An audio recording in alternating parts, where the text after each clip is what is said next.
Jehovah's Witness religion when I was 15 years old. And I never questioned it.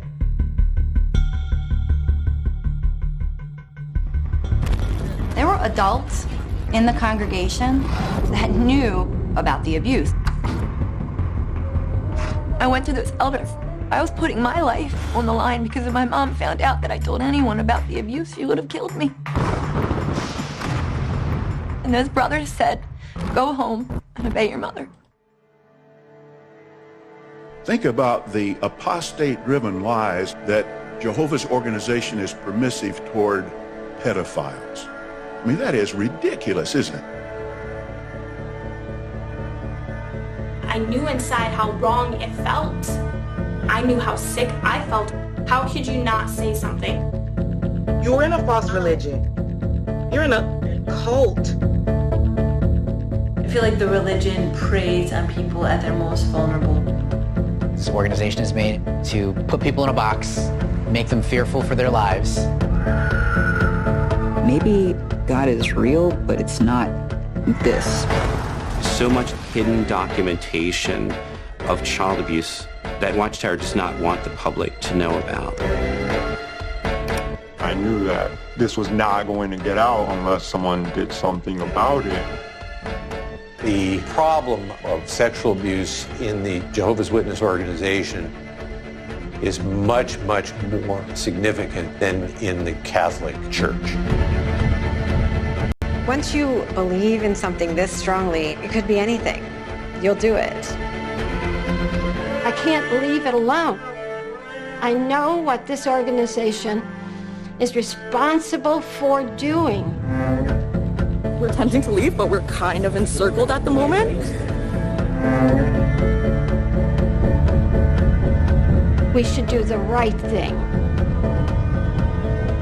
But they don't do the right thing.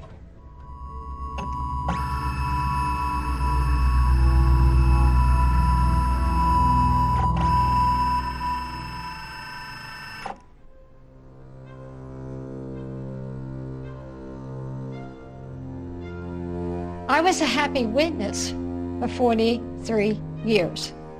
Ever since I was a child, I've always been a proponent for justice. And so I became a witness because I thought this was just, that the world would get better. It was the atomic bomb age. There was the concentration camps. I took those scriptures literally about a paradise earth that God would bring about because I wanted all people to be treated justly.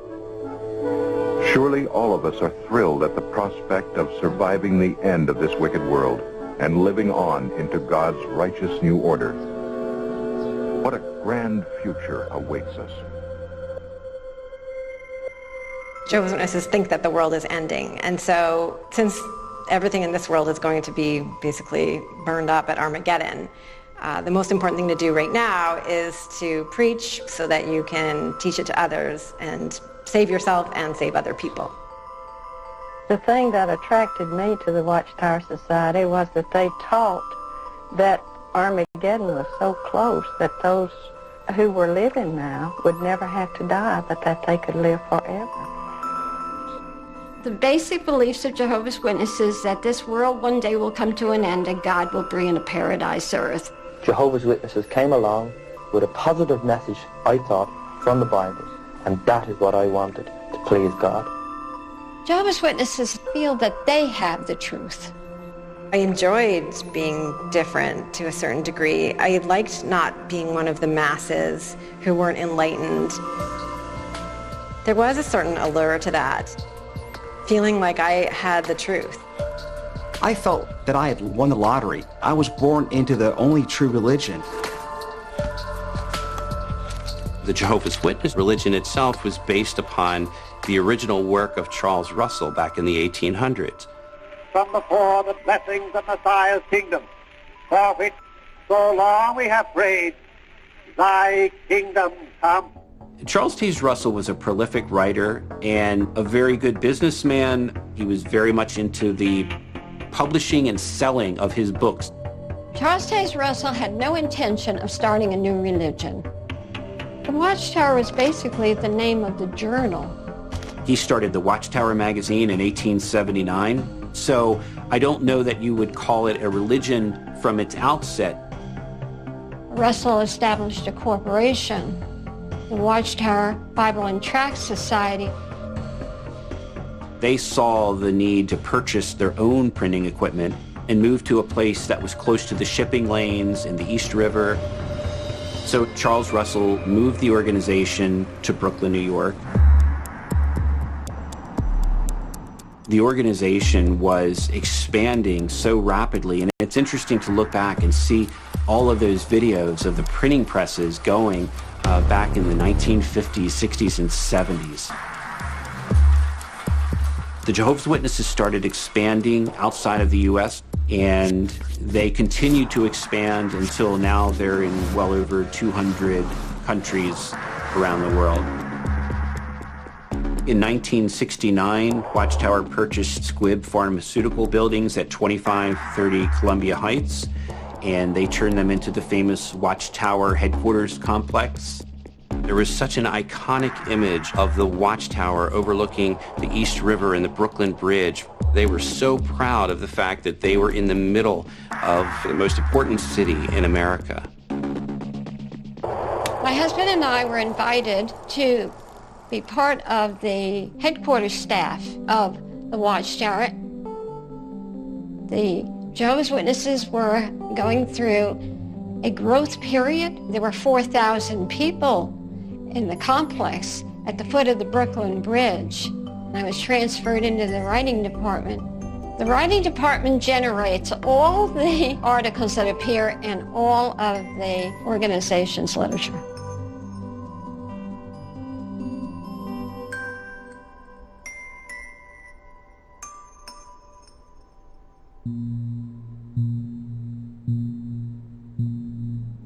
The October 8th, 1991 Awake magazine had an article about how to deal with victims of child abuse. So there's 8 million people all reading this, and the article really opened a Pandora's box for the Watchtower organization. It received more response than almost any other article in the history of the Watchtower. There was a windstorm of remarks and statements and letters.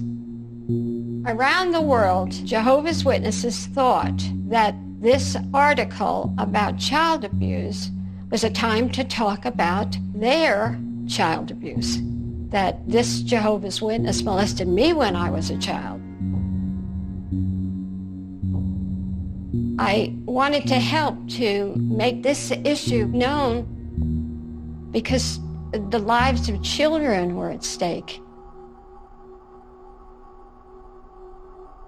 The Awake editor and I decided to put a package together of material to show the governing body, who were presiding elders, the immense problem, and to prove to them that something had to be done. The governing body are 8 men. They've come up through the ranks of Jehovah's Witnesses. They claim to be anointed by God. They're celebrities, I think, to a degree. And they are the only individuals on the face of the earth who are spokespeople for God. It took great faith to break free from the darkness brought on by centuries of false religious practices. You represent the Most High God, Jehovah. And you also have to have conduct that supports the fact that you do worship this true God. There will be many others who will come back, who will have to abandon their former way of life. I was thinking, as an example, a homosexual. They're the conduit for the Almighty God that you believe in and worship. And so if you don't believe these people who are the spokespeople for God, then you're disobeying God. And that's actually what the witnesses teach. I just wanted to do my part to clean out known molesters, because that's what the Bible says to do, to put out the wicked man. They couldn't agree on what to do about it, and some said it was a fad. If you were a woman and a mother, and you learned what I did, you wouldn't do the same thing. You wouldn't rest at night. But people don't say anything. This is an organization that you don't march with signs and say, remove them, remove them. The dirty little secrets are well kept. The first time we got a call was in 2010, and he was a victim of a serial perpetrator here in San Diego. We started to learn a little bit about Jehovah's Witnesses. That's how it all got started. This organization has allowed the sexual abuse of children to fester within its ranks for decades. I was very, very involved with the Catholic priest abuse scandal that swept the nation since the Boston Globe story broke in 2002. We did battle with the Catholic Church, but at the end of the day, they fessed up to the fact that they had a problem. Not so with Jehovah's Witnesses.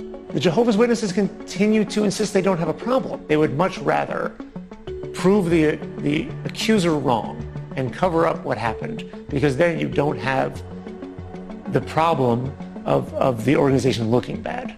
They care about their reputation. They don't want their names dragged through the mud. Their way of dealing with it is to try to keep the lid on as much as possible. We were the first ones really to get to them with litigation. We learned early in our litigation against them that there was a call put out to all of the elders of all of the congregations in the United States in March of 1997. Back when I was dealing with this is 1997, an article came out in the Awake magazine, Abhor What is Wicked. And in this article, the statement was made that this organization would not appoint a known molester to a position of authority. That was great. That was my moment of saying, 5 years, I worked on this, and they're doing something about it. But what they didn't say in the article is that they had been doing it for probably 4 or 5 decades. I wrote to the editor, and he wrote me back a letter. So I'm reading what he said there, and I'm astounded. And he said, thanks to our legal department, we no longer will have more megabuck lawsuits. Well, that was a shocker to me. I didn't know they had megabuck lawsuits. If I had to pay out megabuck money in a lawsuit, I would certainly do something that wouldn't happen again. After all, this organization is supported by donations. So donations were paying for the megabuck lawsuit settlements.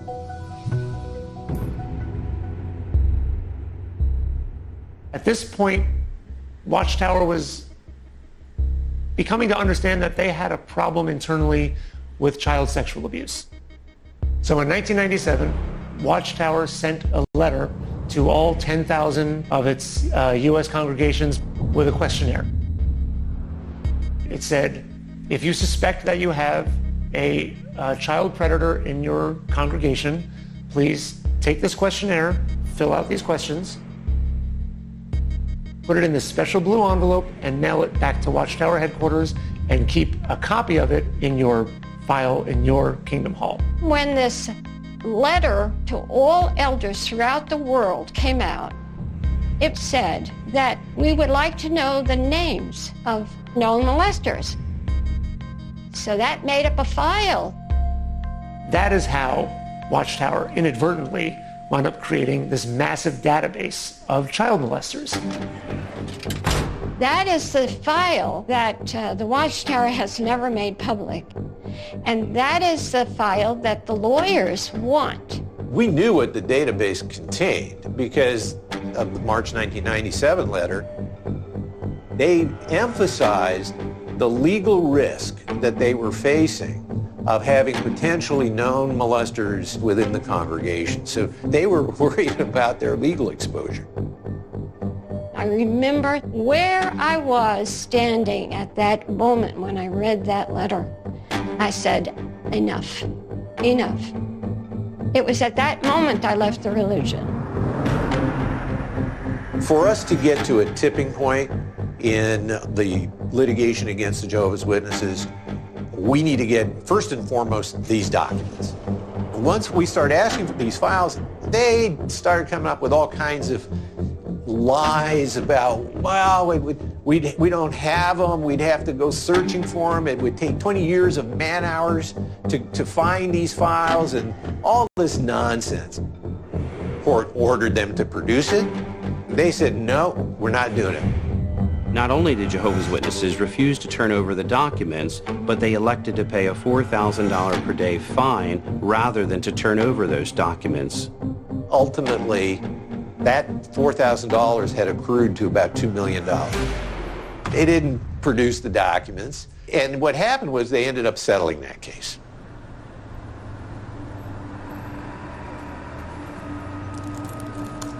I first found out about the Jehovah's Witnesses as a potential reporting topic in January 2018. I was contacted by a guy I know on Twitter who was an ex-Jehovah's Witness, and he had suggested there were some deep-rooted problems in the religion. I would find if I talked to one abuse survivor, they would put me in touch with another one and another one, and within the space of a few weeks, I had, more than a dozen ex-witnesses who were willing to tell me their experience. This is really a worldwide problem. Mark O'Donnell is one of the ex-Jehovah's Witnesses that I came in contact with, I think, pretty early on for the first story that we published. What interested me about Mark was that he was the first person apparently to really get his hands on aspects of the database, which nobody had ever managed to do before, and that he was behind leaking some of these documents. Mark is a very mild-mannered, soft-spoken, intelligent, unassuming, unemotional guy. Mark is the last guy on earth that you would think would be an activist. And when you speak to Mark, it takes a little while to understand what's going on behind those glasses and what's turning in that head.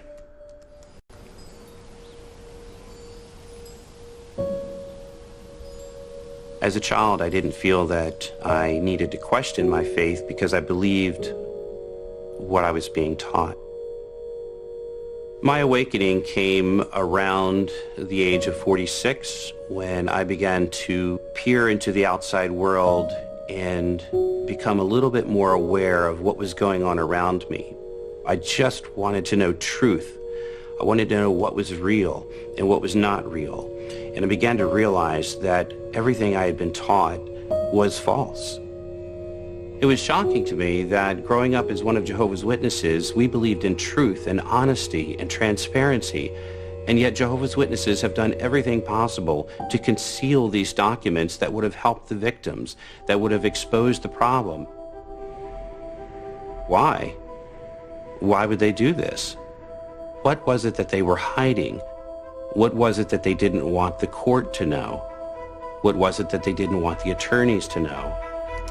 I believe that now we're uncovering this because it had been concealed for so many years that, like other movements, when one person comes forward, then another person feels the strength to come forward. To realize that there are individuals who are inside the organization who are waking up, who have questions. They might be elders, they might be circuit overseers, they might be people who are just leaving the organization. They are going to reveal a lot more about what's really going on behind the scenes in the Jehovah's Witness organization. Finding out what was in the secret database of pedophiles became the search for the Holy Grail.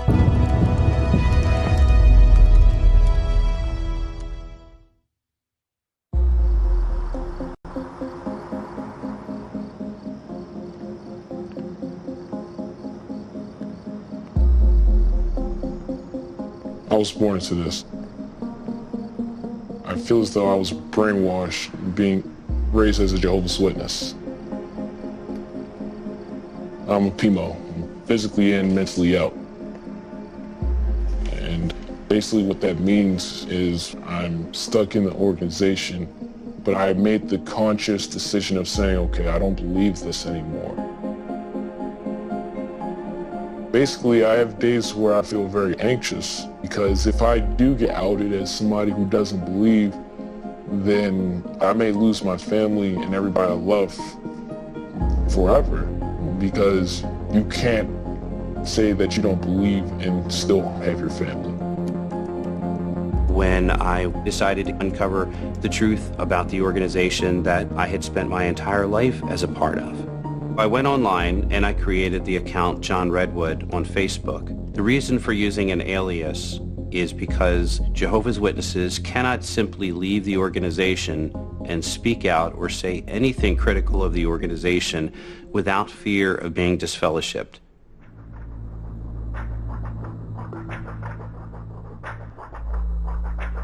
It's either you're in and you're with us, or you're not with us and you don't have your family. That's how controlling this organization is.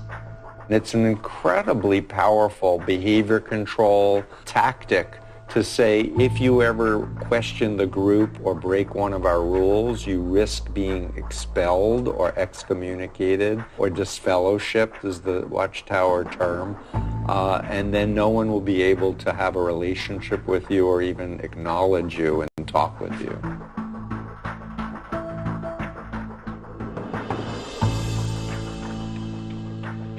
When you're part of a community as tight-knit as the Jehovah's Witnesses, where all of your friends, most of their family is witnesses, disfellowshipping is very severe. It can be like a death sentence. I mean, people have killed themselves due to being shunned in this way. If you speak out against them, if you point out the discrepancies in the religion, then you're disfellowshipped. And that's one of their tactics of control. They do not tolerate dissent. The 11th commandment of Jehovah's Witnesses is thou shalt not go public, and I did. Good evening. At some point, it may stop being news each time another person comes forward to say they were sexually abused as a child by a trusted religious figure.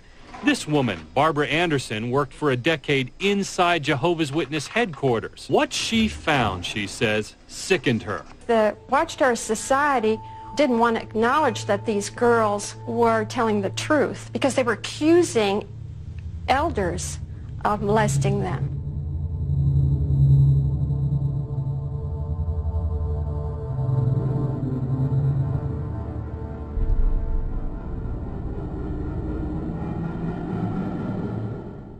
This is the story of Candace Conti, a young woman stepping out of the shadows to take on the all-male leadership of a wealthy, secretive religion who she says failed to protect her from a predatory pedophile. Candace Conti was a young girl that was abused. They didn't believe her. They did not believe her. There had been lots of lawsuits previous to Candace Conti, but they were all settled and quiet. She was the first one to take Watchtower to court. They made the mistake in the Candace Conti case of going to trial and getting hammered by a jury once how they handled these cases got exposed. All right, sir, if you'll please raise your right hand. When Candace and her attorney began conducting depositions with local church leaders, known as elders, they learned something astonishing. Do you recall becoming aware at any time of sexual abuse of a child by Jonathan Kindred? Yes. In the case of Conti, crimes that were committed were known to not only one elder, not two elders, but entire bodies of elders in multiple congregations, and they had been advised not to call the authorities, which further endangered other victims. I was disfellowshipped a week before Dateline aired.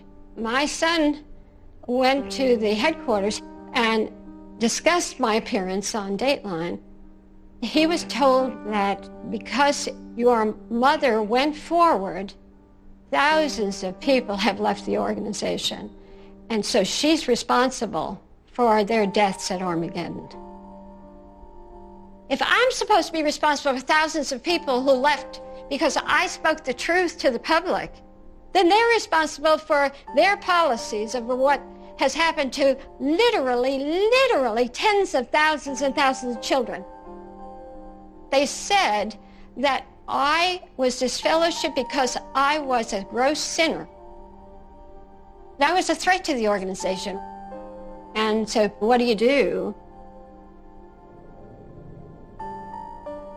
We have no family any longer. We lost our son to the fact that he shuns us. I know many people wonder, how in the world can you shun someone that you love? How in the world would you shun your mother? It is because you're told it's an act of love. We found out that we have a granddaughter. We don't know her name. The shunning policy is torture. Because you don't choose to be part of a religion, you have to be punished like that? One of the features of destructive cults is information control. Destructive cults leave out information, they distort information, and they outright lie. They find all of these ways to keep people in the dark.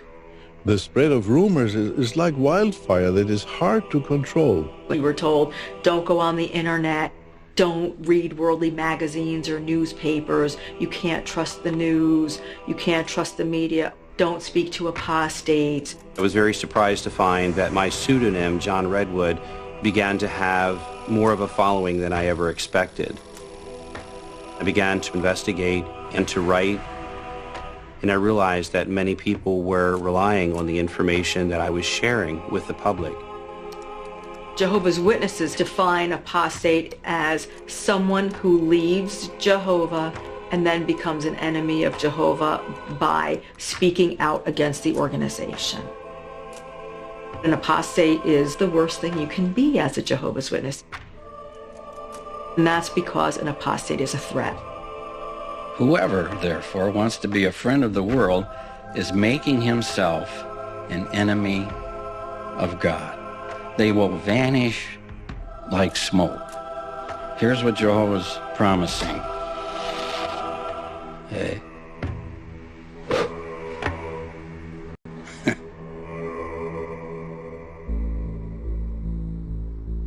In 2016 was when I actually gave myself the okay to look at other material besides material that was published by the Jehovah's Witnesses.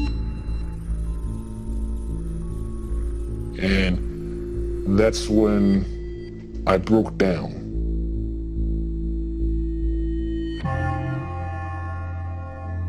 It would have been expected of me to run and tattle on my husband. After Mark stopped going to meetings, they would come to me and say, Mark's hiding a secret. Mark must be cheating on you. Mark must be doing drugs. They encouraged me all the time to leave him. I would walk into Mark's office and he would turn his monitor off. He would flip his Kindle over. He would go in the backyard to be on his phone or his laptop. So then for a very short period of time, I started to question, are they right? Is he hiding something from me? Mark was hiding something. I didn't really know Mark, and that made a small crack for me.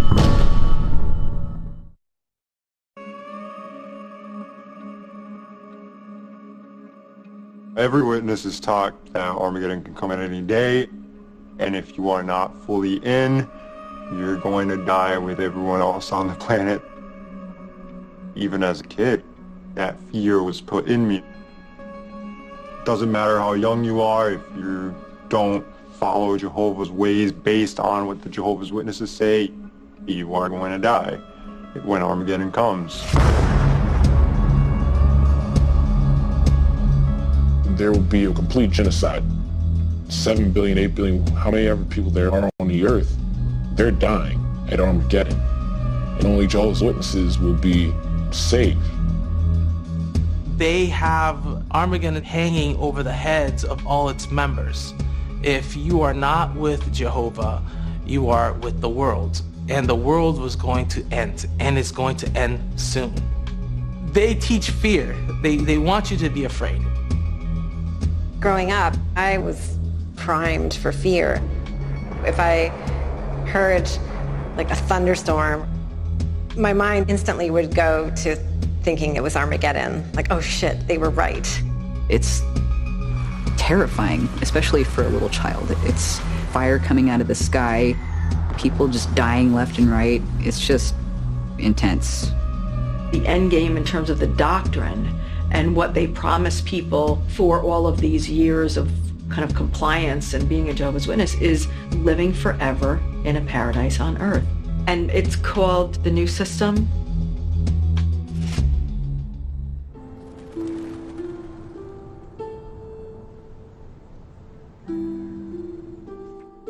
I never questioned my faith because I honestly wanted the New System to come.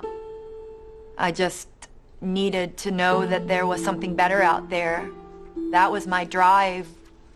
If I can make it to the New System, I can finally be happy. Some of the most powerful images from my childhood, aside from the very negative pictures of Armageddon, would be the positive pictures, the contrast. Things that we wouldn't see now, we would see in the New System of things. And many people really bought into that, and they believed that this was the correct Bible teaching, that Jehovah wanted people to be happy and to live in paradise earth.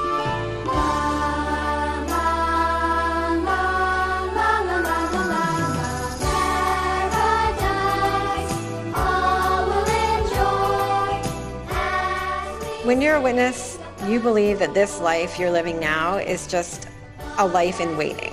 It's not the real life. Everything is put off to future paradise. You don't live in the present. This isn't the real world. So when that's the basis for your outlook on life, it affects every decision you make.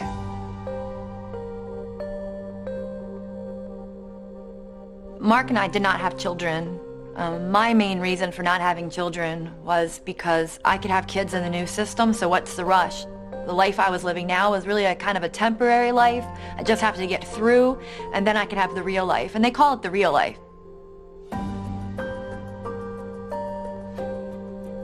At least I got my cats.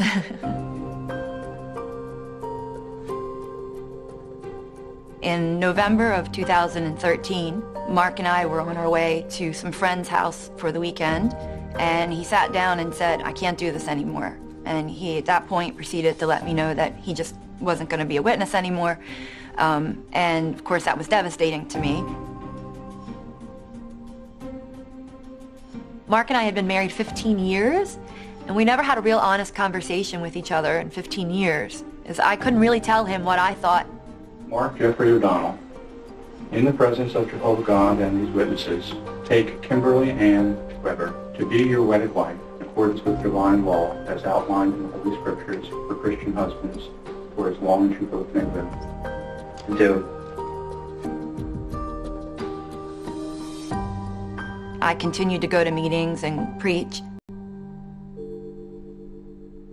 Mark and I would walk at night and we would talk.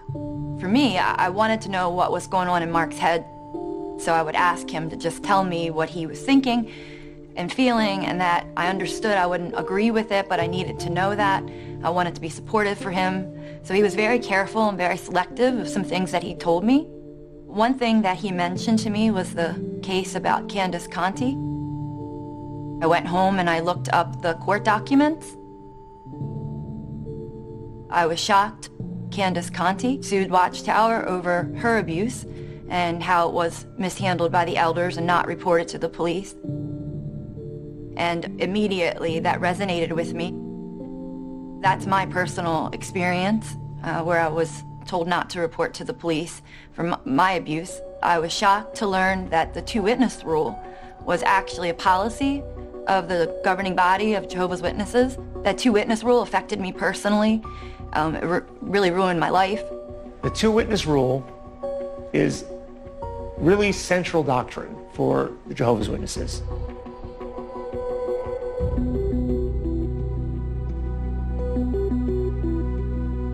The scripture is very, very clear. It says, no single witness may convict another for any error or any sin that he may commit. It's very clear, isn't it? There are a lot of people that have been sexually abused, and it's all been swept under the rug because of the two-witness rule. You can't apply that rule to sexual assault. You can't. Where is there going to be two witnesses to such a crime? My mother suffered from a personality disorder, which wasn't diagnosed till later in life. She was extremely abusive. She's not a very nice person. So she was one of Jehovah's Witnesses, and she would kind of use the Bible as part of her abuse with us. She would read scriptures to us about, make sure you obey your mother, and then she would beat us and did certain, awful things.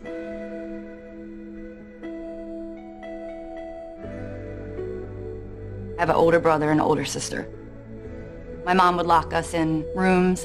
She turned the doorknob so the lock was on the outside, so she could lock us for days at a time in our room with no access to the restroom. We'd have to, go out the window or use a litter box. We would watch her drown kittens in front of us. It kind of threatened us that if we spoke up about the abuse, this is kind of what would happen to us.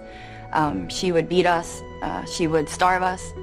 I was malnourished. I was very skinny. I was all skin and bones.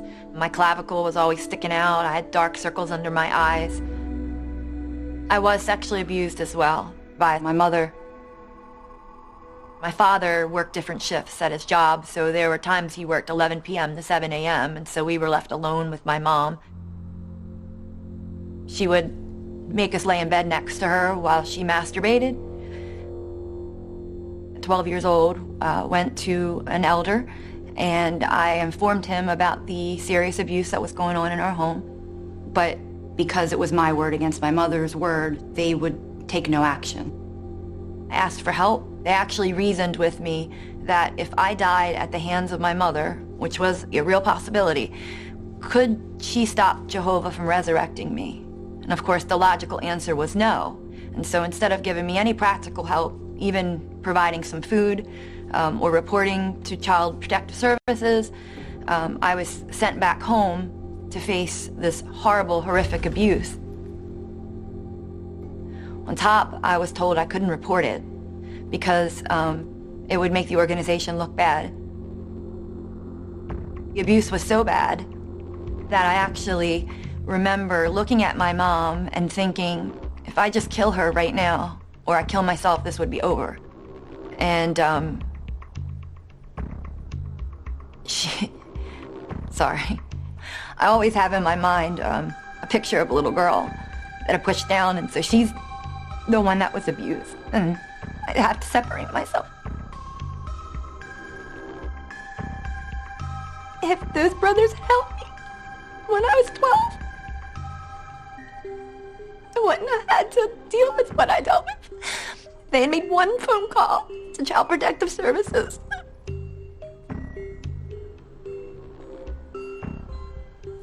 She's still an active witness. She's around children. I have nightmares. My mom flushing kittens down the toilet, or tying them up in a plastic bag and listening to them cry and die in front of you. She's a psychopath. So you don't say anything. I just put a smile on my face. No one knew what was going on outside. No one knew, and I knew the risk that I took. I went to those elders. I was putting my life on the line because if my mom found out that I told anyone about the abuse, she would have killed me. And those brothers said, go home and obey your mother.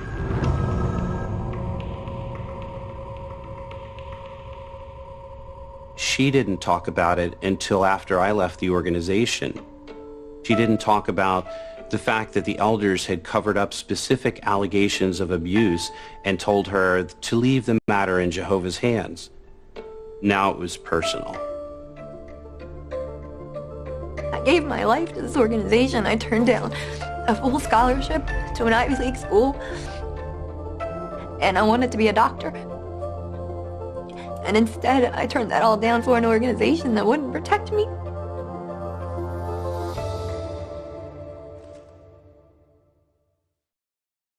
Being a witness is an everyday commitment. It's not enough to just believe and then have a normal life outside of your belief system. You are to spend hours in the ministry going out, knocking on doors, because that's how you demonstrate your faith to God. You can't celebrate Christmas, you can't go to a birthday party.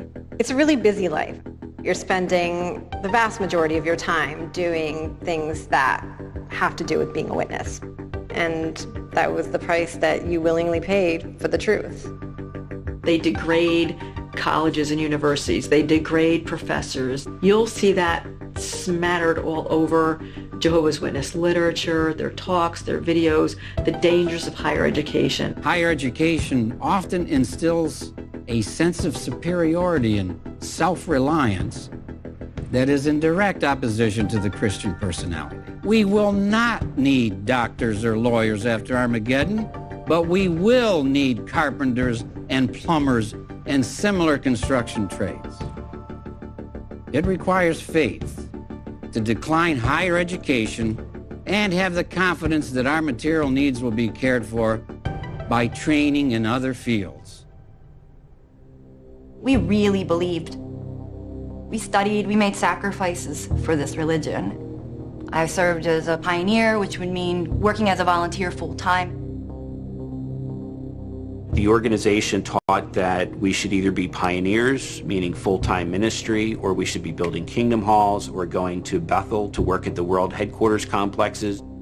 Every time that there was a crossroad, I would give something up to continue being a good Jehovah's Witness. Once I left, I realized that I was living under constant stress. They teach you you're not good enough, that you were born imperfect, and that you will never be perfect until the new system. Let's remember these words and this counsel. When you have done all the things assigned to you, say, we are good-for-nothing slaves. What we have done is what we ought to have done. I remember growing up and hearing talks throughout my whole life. You are a good-for-nothing slave. And we would repeat that. We are good-for-nothing slaves. We owe our lives to God because he created us.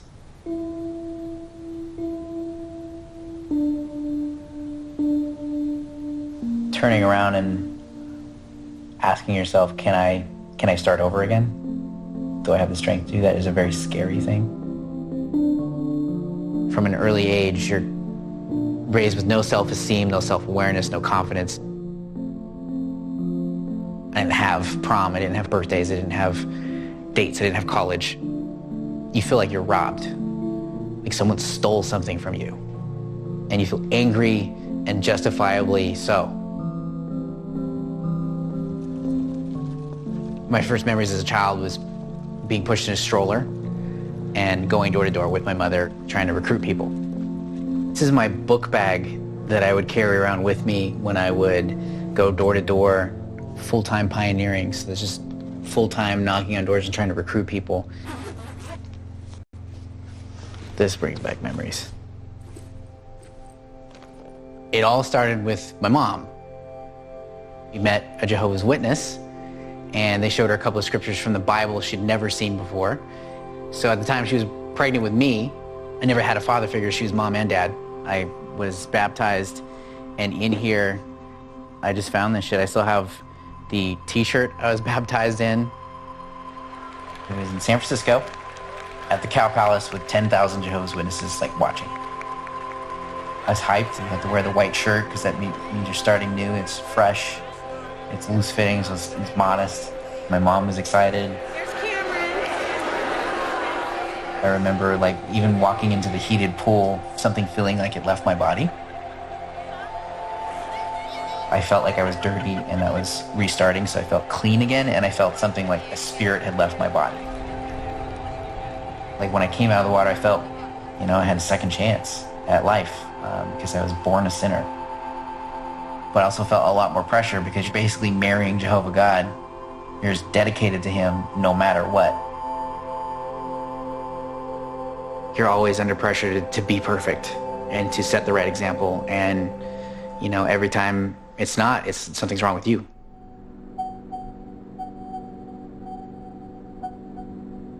I was like 4 or 5. And it was your classic, they're close to the family, trusted member of the family, you're left alone. I spent the night at his house, and he took advantage one night, and I knew I wanted to leave. I just didn't know what to do because I was 4 years old. He was 17, 18, so he's not super old, but he was old enough to know that that was not okay. He said, yeah, don't talk about this is just between us. My mom comes from abuse. I guess I was saying some weird things, and she's like, wait, what does that mean? Tell me what happened. And then she immediately like burst into tears and set up